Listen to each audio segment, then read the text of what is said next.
Vikings. God.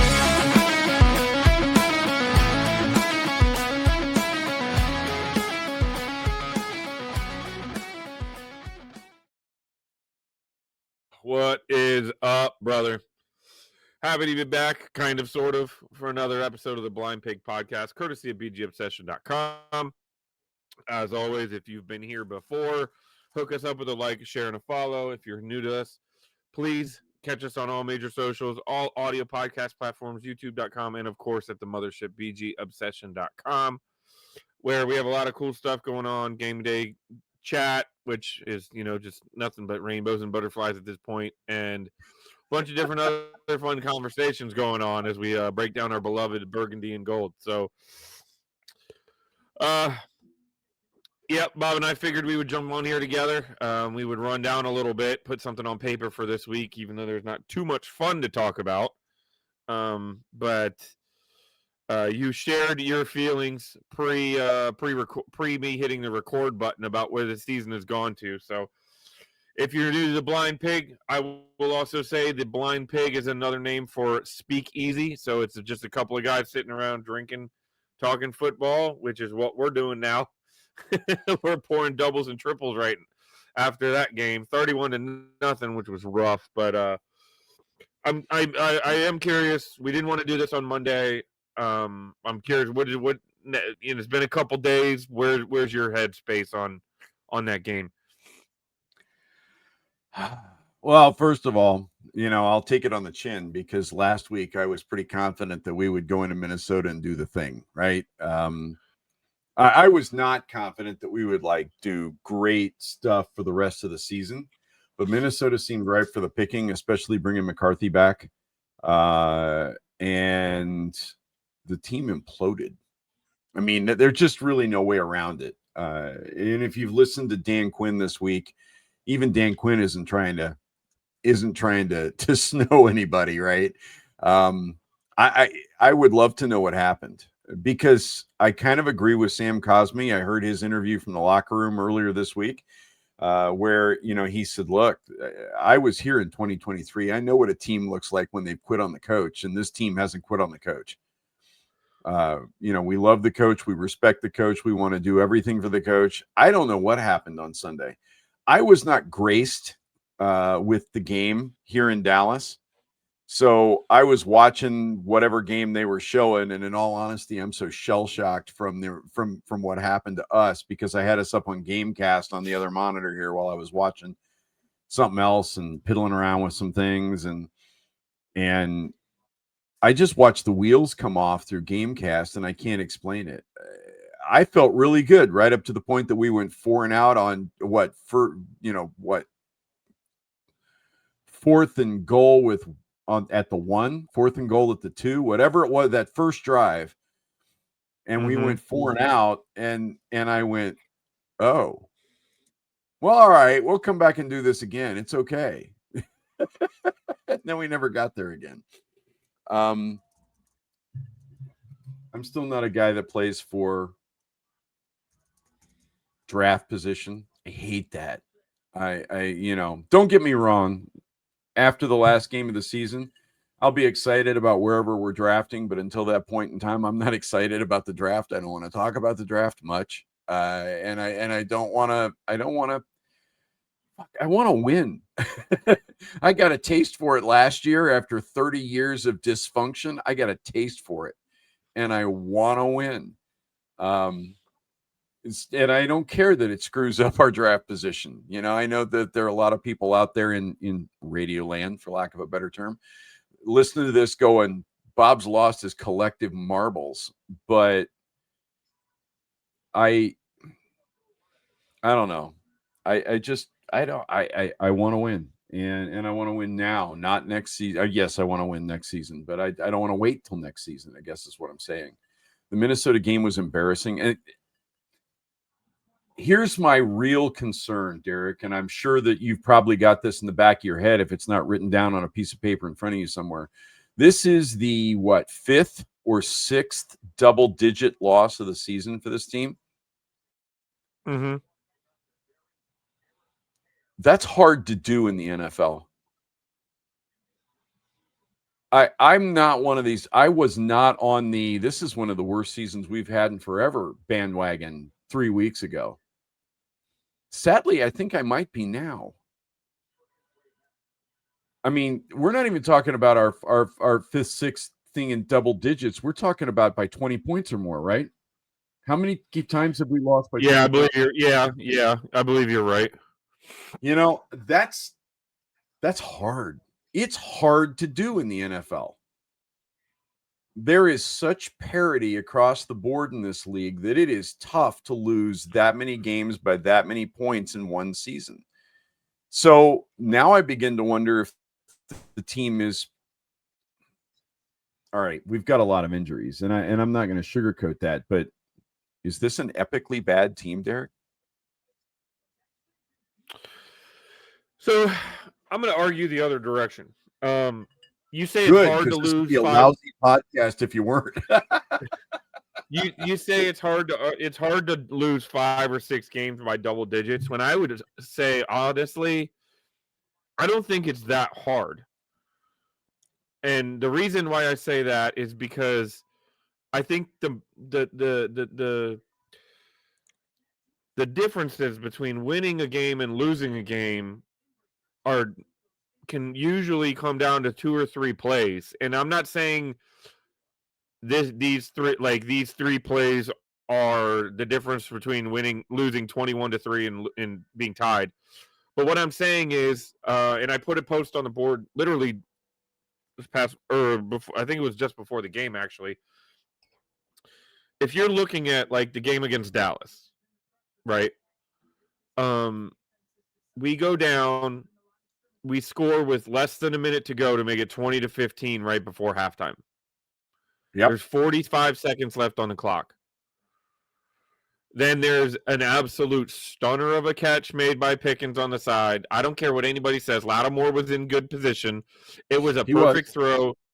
It was an even better catch. He That was, and extends you're that not wrong. drive, which means that they've now scored. And what momentum you had from having a good drive and going down and making it 20-15, going into halftime, knowing you're getting the ball back, is lost because now you're done 27-15 and you just gave up a touchdown in 37 seconds. Yep. So the score not only went from single digits to double digits, but it changed the entire dynamic of the halftime. We changed the entire dynamic of that game. Yeah. Now, That's fair. do I guarantee we would have won that game? No, but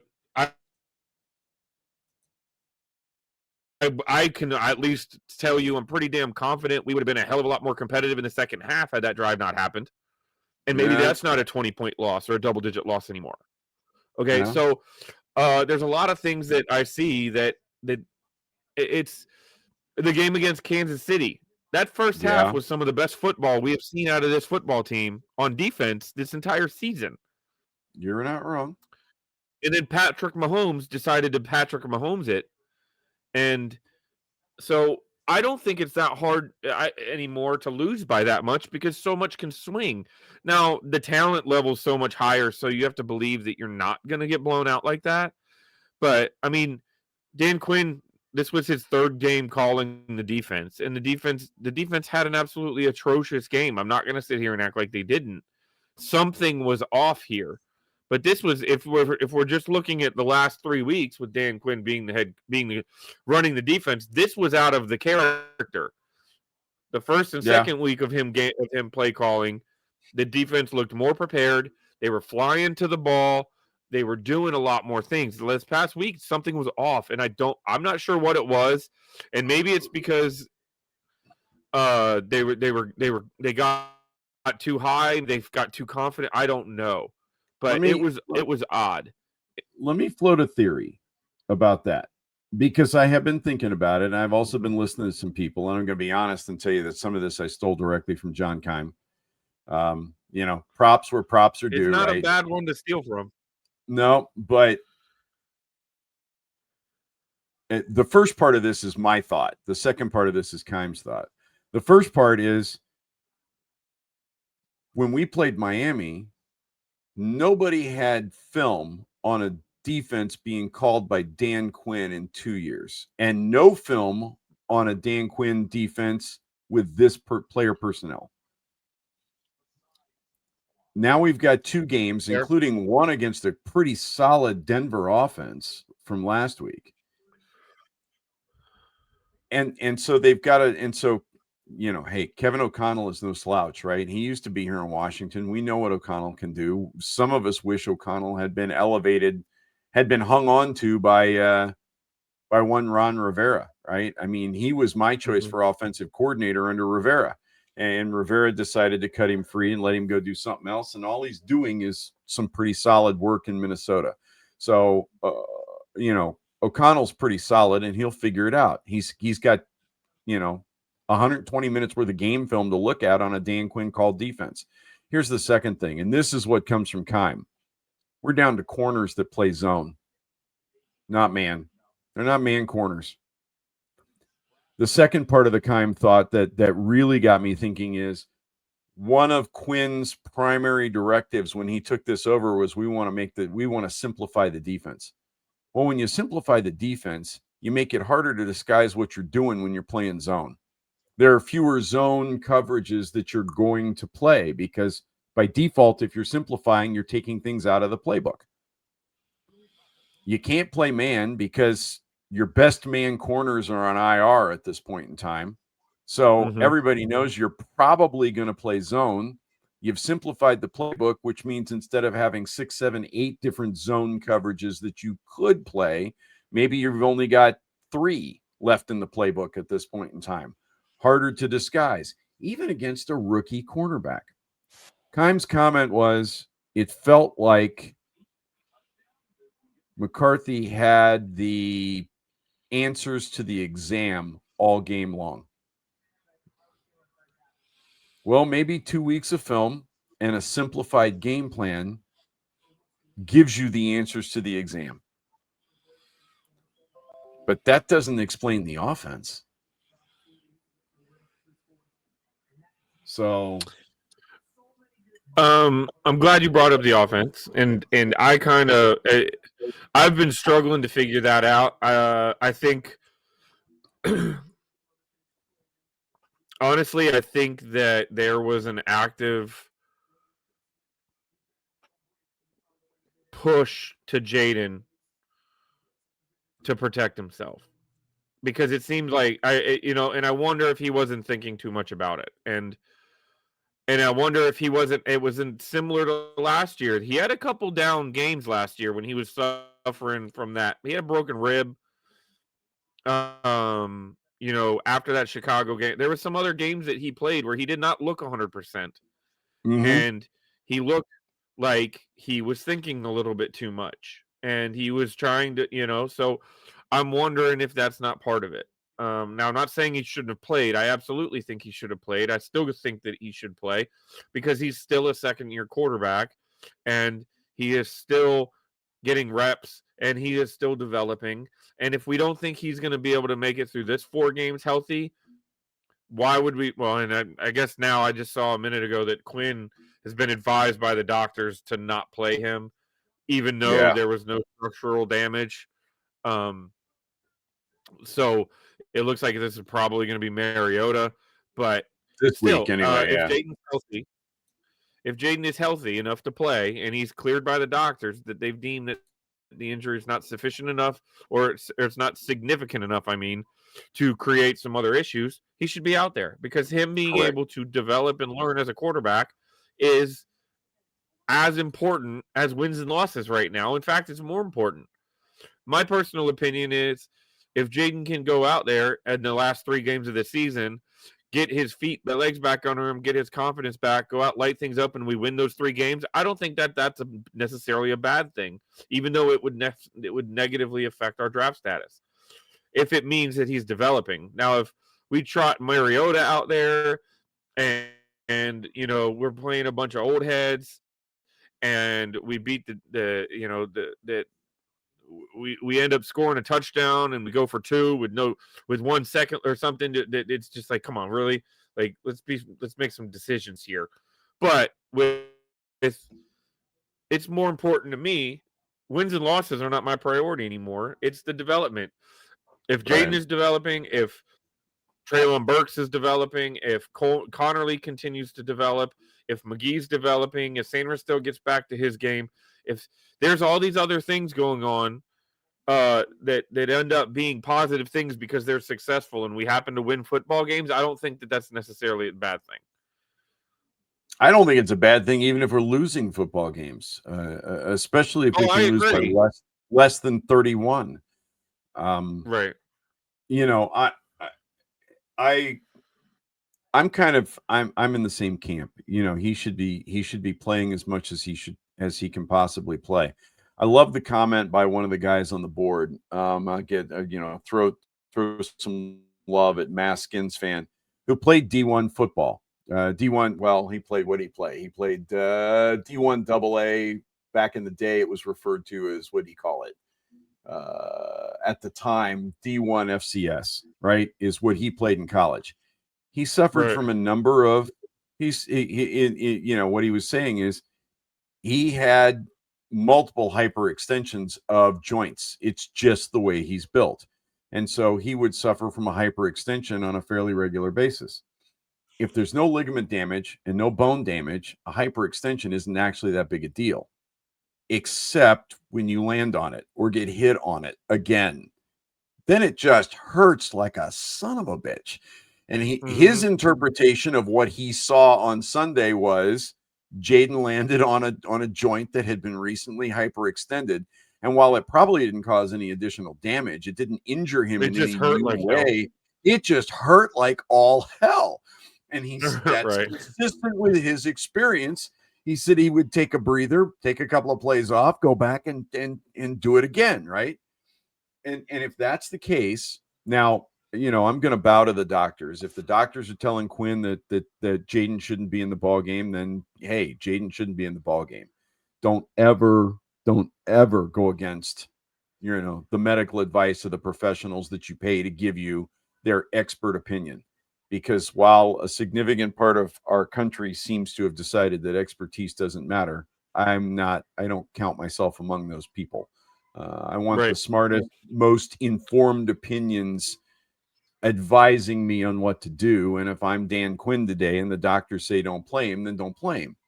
But if we're just playing him because of the or not playing him because of the optics, I question that decision. You're the guy that brought this up. And I mean, I've always felt like game reps are terribly important. You're the guy that mentioned that, hey, not only is it game reps, it's all the first team reps in practice. And in all honesty, those may be even more important than game reps because you get more of them. We know who Mariota is at this point in time. Pardon me, Mariota.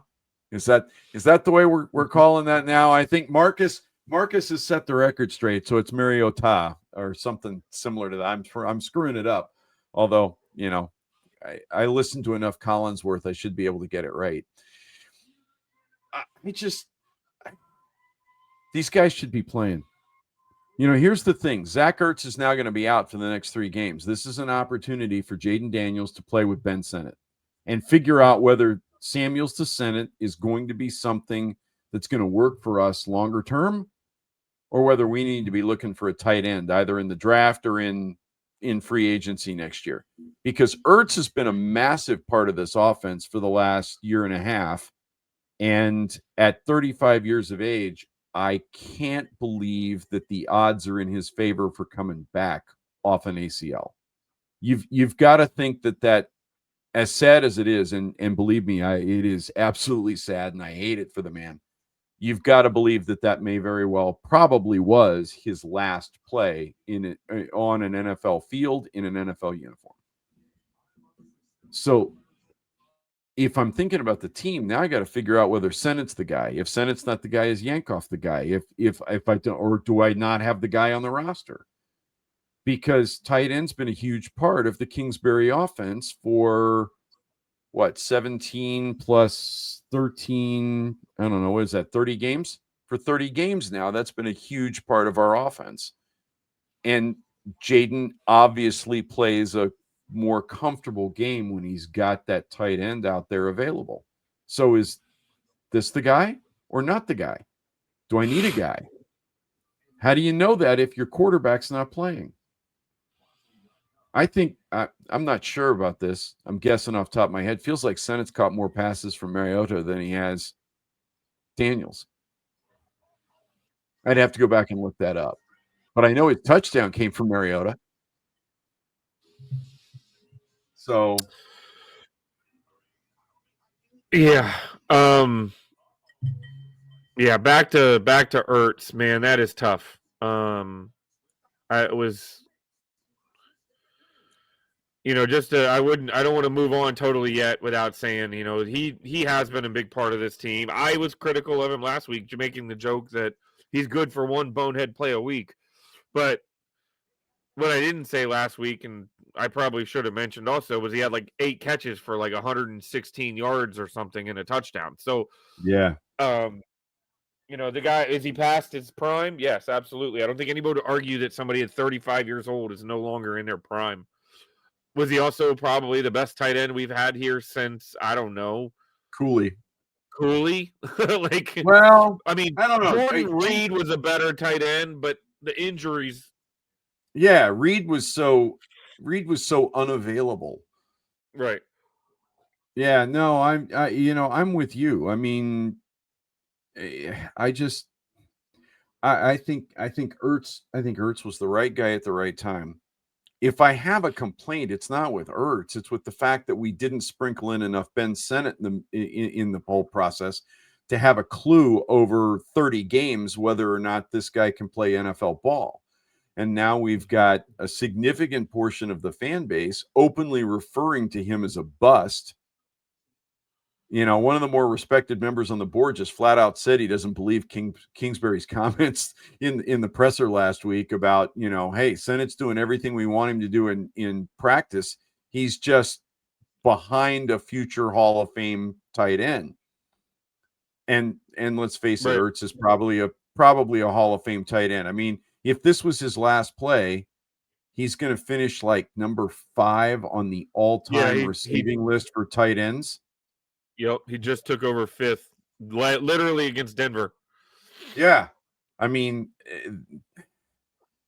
when you consider some of the names on that list, that's that's not he's ahead of some guys that are already in the Hall of Fame Right. with his catch total, and he's got a ring, so you just have to assume that he's probably going to end up in there at some point in time. And so I kind of get that, but I also kind of get, hey, we've got a young guy who's faster and more mobile, and let's play him a little bit. Let's make him the primary target. And yet, for whatever reason, it doesn't appear that Kingsbury ever did that. The question in my mind at this point is, was it Kingsbury's just that big an Ertz fan? Or is Sennett not doing the things we thought he would do when we drafted him? But see, one of the things that's killing me right now, and now I'm going to expand a little bit, is the analyzation of all of our draft picks over the last 2 seasons and trying to determine whether they're hits or misses. Yep. NFL football is freaking hard.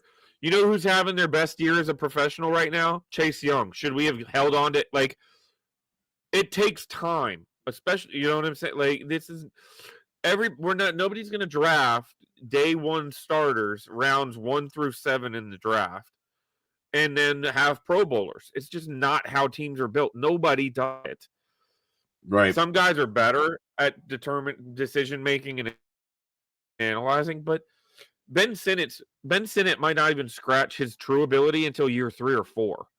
Right. Right? Like, especially as a tight rookie end, tight ends. Yeah. You have to be an offensive lineman and a wide receiver. Okay, you have to be able to block and catch. And so, am I saying that I'm confident that he's the next guy? No, I haven't seen it yet. But I'm also I haven't seen it yet. So, like, Right. so generally speaking, you don't draft a tight end. Nobody really drafts a lot of tight ends, and they come in and become difference makers. Brock Bowers is an outlier, okay, and Tyler Warren is an outlier. These are first round, top of the draft top 15 talents that were taken by their teams. Ben Sinnott is coming into the draft room or the tight ends room where he was third on the depth chart the minute he signed his contract. Right. Back to what your points were with first team reps, he's not practicing alongside Laramie Tunsil and doing the blocking schemes and things. He's probably running scout or things like so we don't know. Now he's going to have an opportunity. Now it's up in the air now. Somebody's going to have a chance whether Yeah. it's going down. So that's going to be something I'm interested to see. And then back to the thing wins and losses. If Sinnott or Yankoff can provide to themselves that they can be a legitimate pass catching tight end for, I don't know, another contract, that would be amazing. You know what I'm saying? Like, so I'm not rooting for us to actively lose because I want to lock down these positions so that we don't have to draft them and we don't have to address them in the offseason. But well, you mentioned a couple of guys that are making a difference as rookies.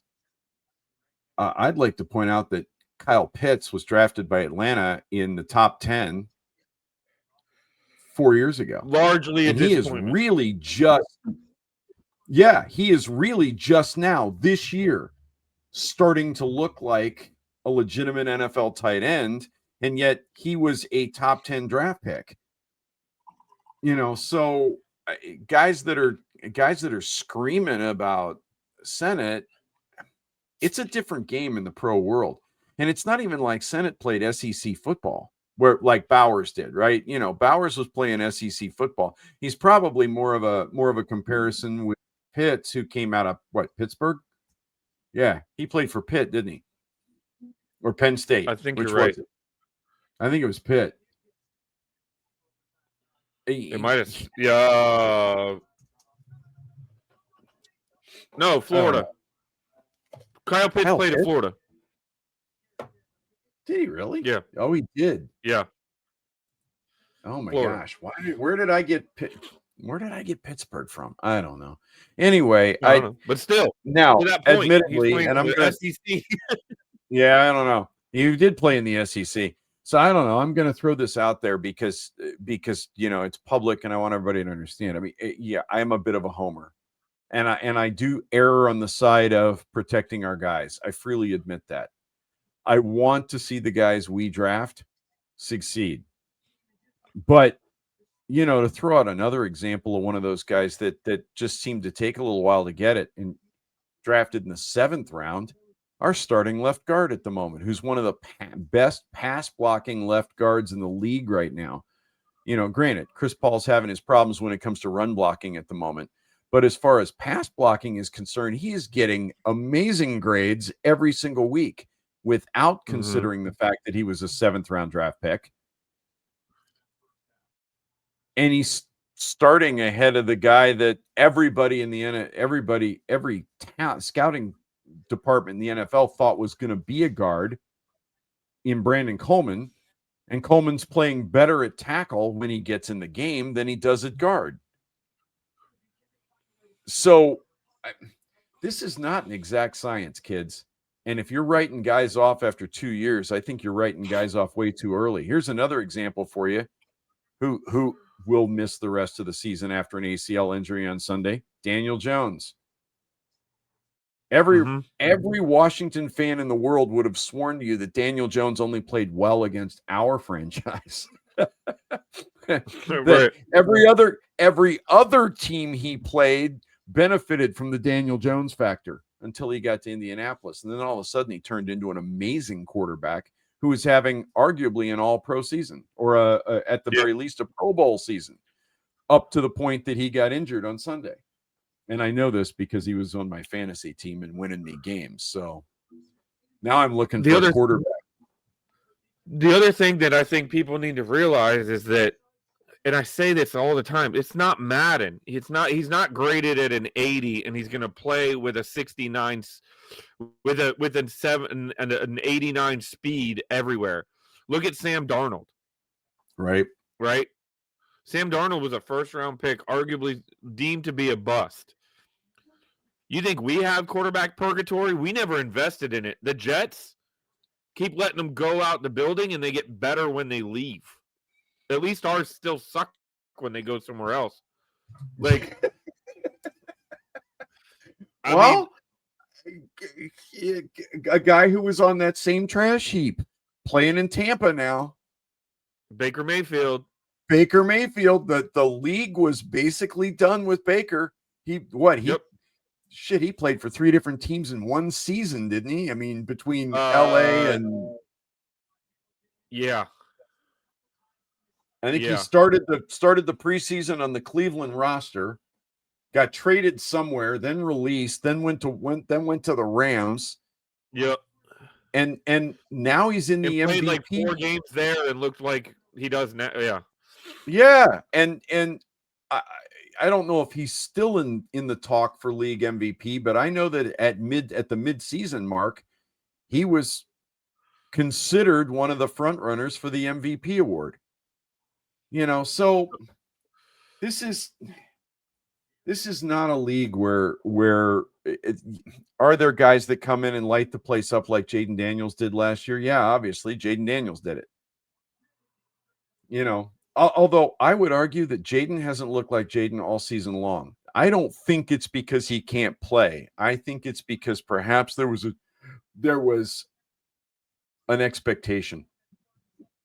You lead your football team to the NFC Championship game as a rookie, and everybody thinks, hey, man, this guy is going to be like liquid gold next year. And my guess Mm-hmm. is Jaden thought that too. And then there's the pressure to go out and perform that way.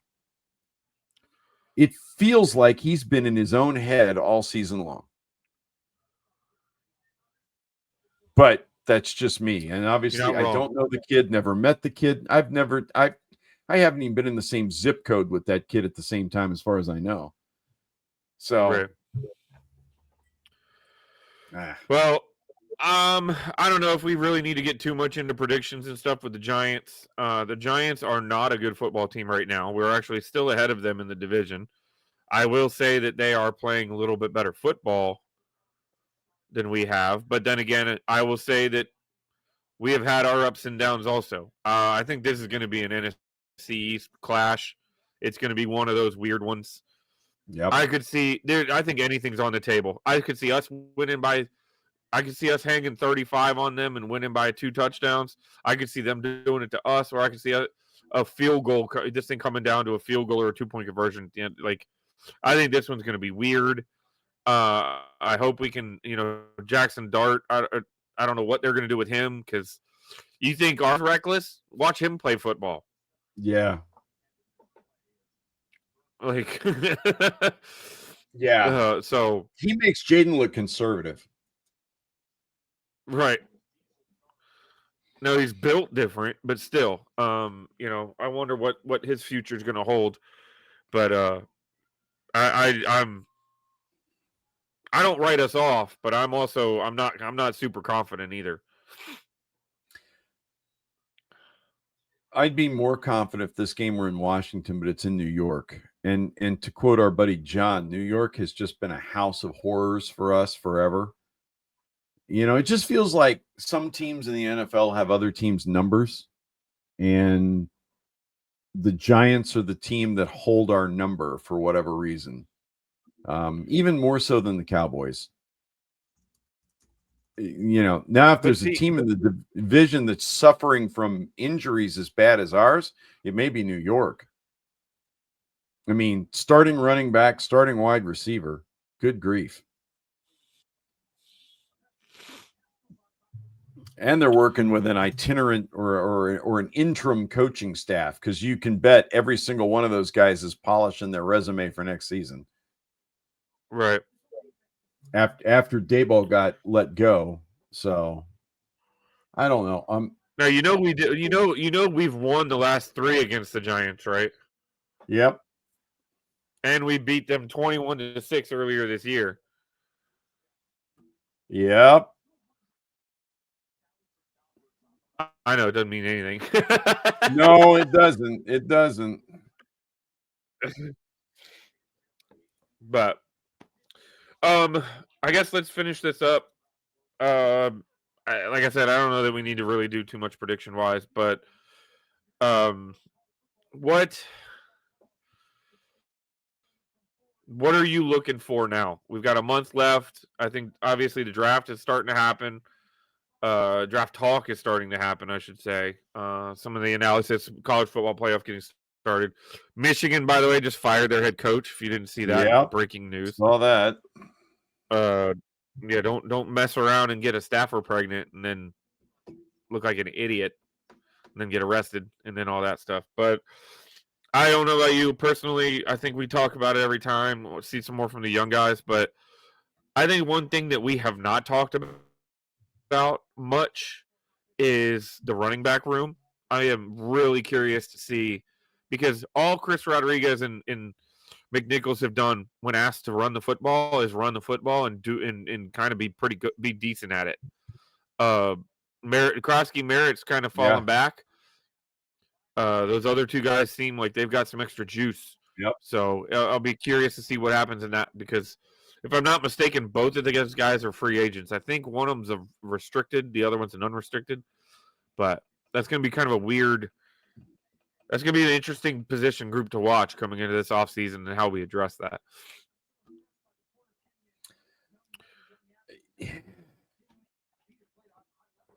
If I have a complaint from Sunday, I like the very top of my list is why did we run Chris Rodriguez once at the goal line and then pass the ball 3 times? Because the running game was working.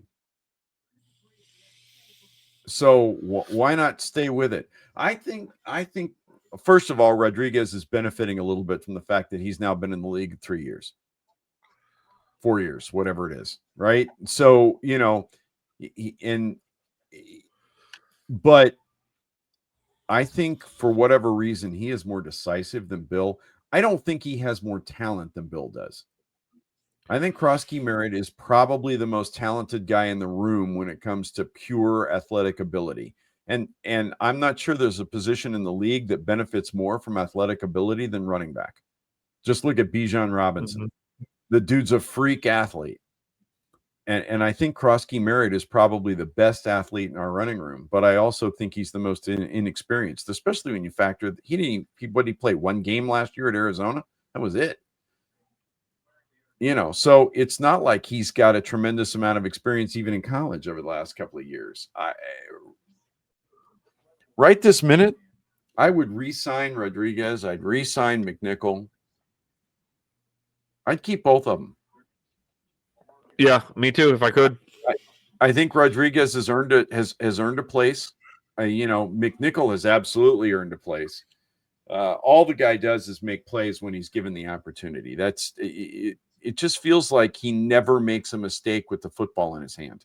Now watch him fumble twice on Sunday. Or drop a screen pass or something. Sorry, Jeremy. If you screw up on Sunday, blame it on me, man. But you ask what I want to see. I think I've pretty much been obvious about it. I want to see a hefty dose of Ben Sennett. I absolutely want to see what the young man can do with the football in his hands. People keep saying he's been a bust. I would like to point out that while he hasn't had a lot of work catching the football, he hasn't dropped a single target. He is 100% over the last year and a half for catching the ball when it's thrown at him.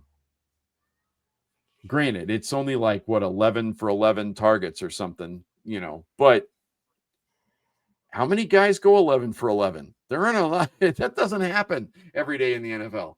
So I want to see that. I want to see more of Jordan McGee. Again, he just seems to be around the football. And that's, I guess that's what I want to see. I want to see 2 things. I want to see the young guys and I want to see heart.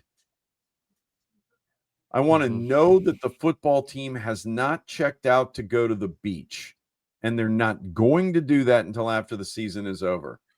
Because these guys' game checks represent more per week than most of us make in a year.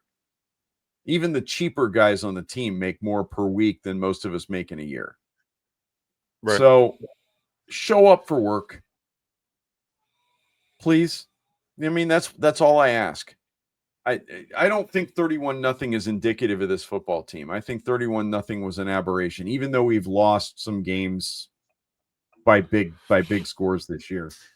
I think it was just weird against Minnesota. I can't explain it. That's what I'm looking for.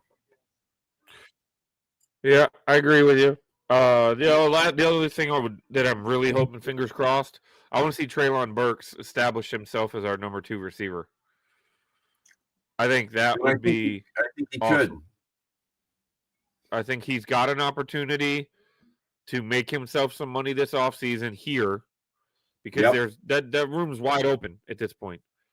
Did we sign him to just a 1-year deal? Yeah, I think so because we signed him off of waivers, so I don't think it was an extended contract. It was a mid-season contract. Let me see.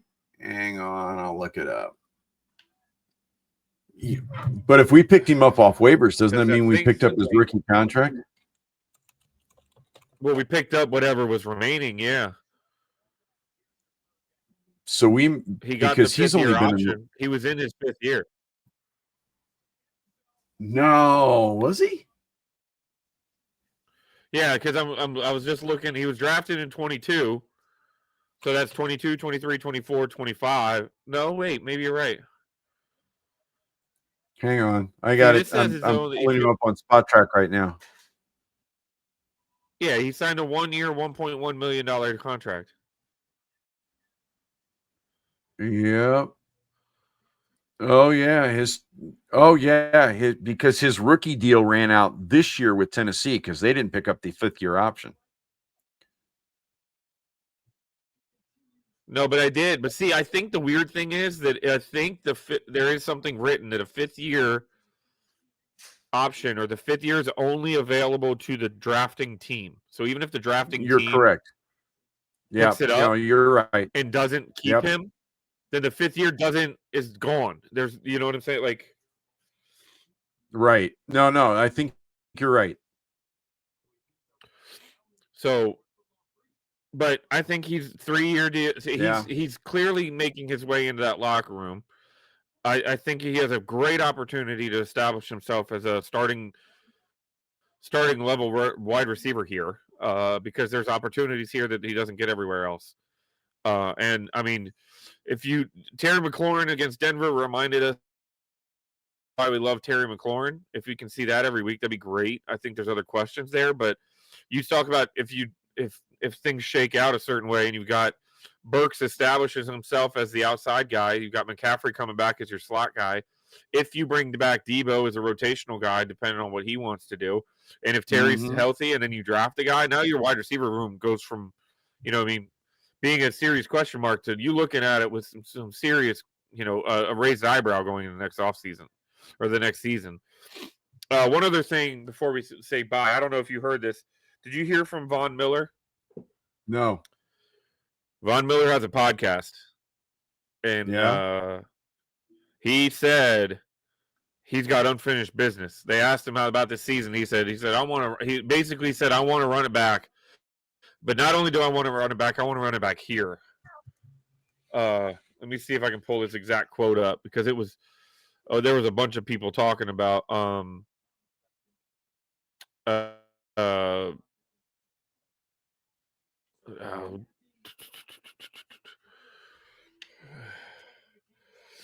damn it, now I'm making it terrible. But if he's interested in coming back, is that kind of a guy you'd be interested in bringing back?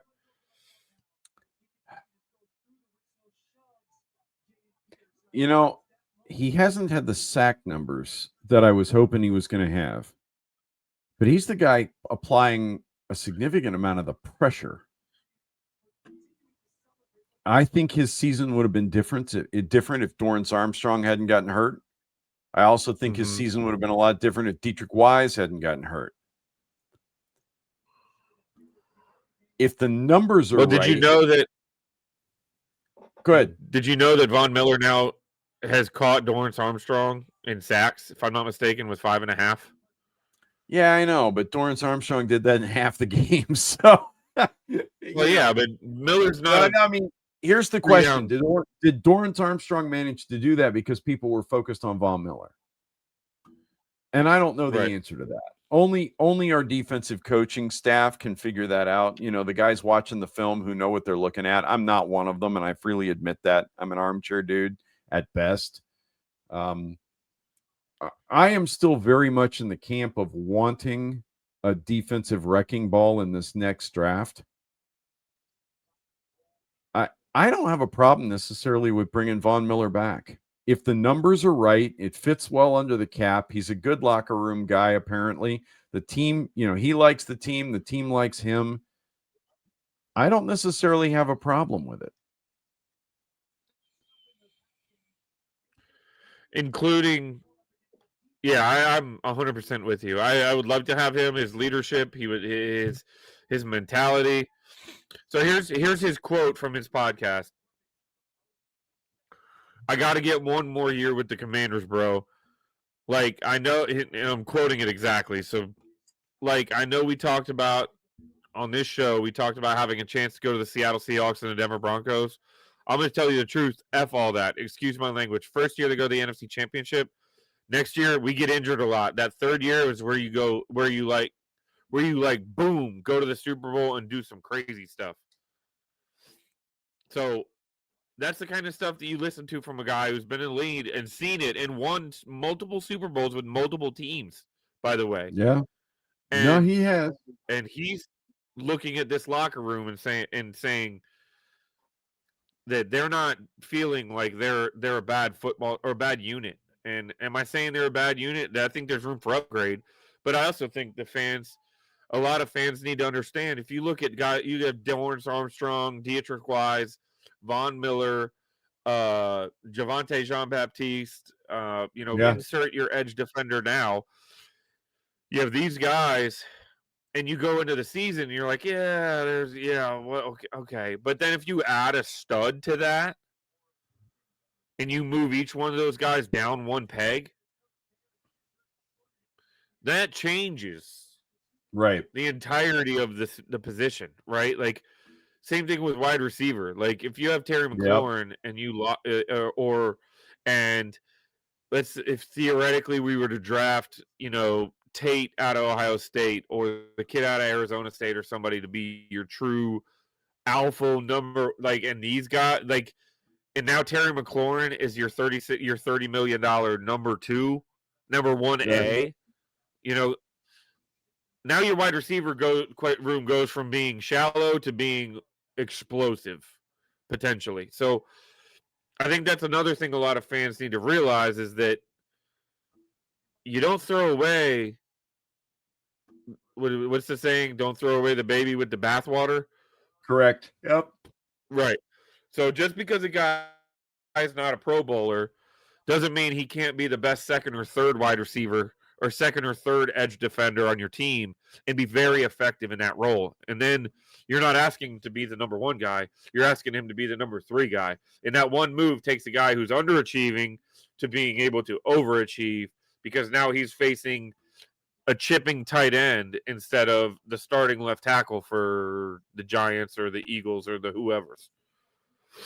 No, So you're not wrong. And I desperately want, and I don't care whether it's a pure edge guy out of college or whether it's, this kid playing linebacker out of Ohio State who's doing everything. right, I don't care.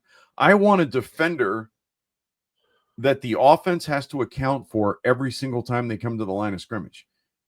You want to know where his number is. Like, watching the Green Bay Detroit game the other day. You watched Detroit come to the line of scrimmage, and Jared Goff was looking for Micah Parsons. Parsons. Right, Every single snap, he wanted to know where Micah Parsons was. We don't have right. anybody on our team right now that the opposing quarterback walks up to the line of scrimmage and goes, "Where's this guy? I want to know where this guy is."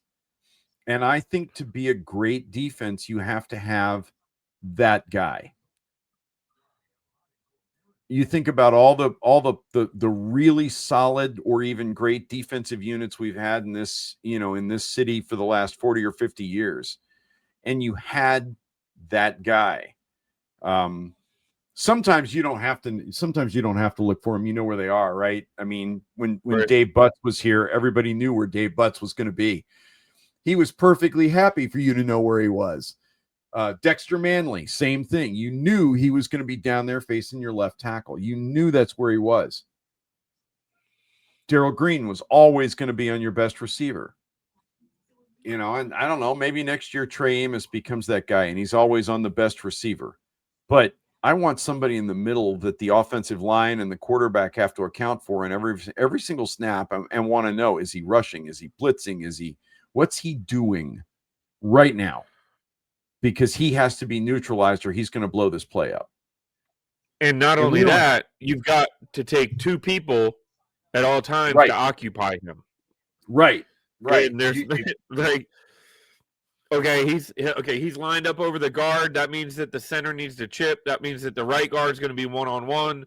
Or, he's lined up over the tackle. All right, we need to put the tight end or have the running back stay in, which means now the running back's not in a flat, which means now Luvu doesn't need to cover the flat because they're going to stay in to watch this guy. Now he can blitz. I mean, it's three-dimensional football, which a lot of things can change with one or two pieces that I wish I personally find myself trying to come back to, where it's like, all right, well, yeah, it doesn't look great when you're asking Bobby Wagner. I shouldn't say Bob. I'm not going to use Bobby Wagner. It doesn't look great when you're asking Mike Sanders still to be your number one corner. But you get Amos back and you get somebody on the other side, and Sanders still is no longer your number one, but there's one addition that pushes everything down a stack. And now Sanders still is able to do exactly not only what he's better at, but against, and I'm not going to say this, and I don't mean to say this in a bad way, but against inferior talent. Like the entire football, the land of NFL success is predicated on matchups. Yes. You win the matchup, you win the game. Like you win the matchup, you win the play. And it's because 9 times out of 10, you're not going to be able to walk up to the line and do what you want to do. You're going to have to take advantage of somebody on your team being better than the guy on the other team. Yep. Because you're never going to have all 11 guys on your side be better than their 11 guys. It's just never going to happen. So, yep. The talent's too good in the NFL. But with that, brother, we're coming down to it. If you don't have anything else you'd like to say regarding this week, no.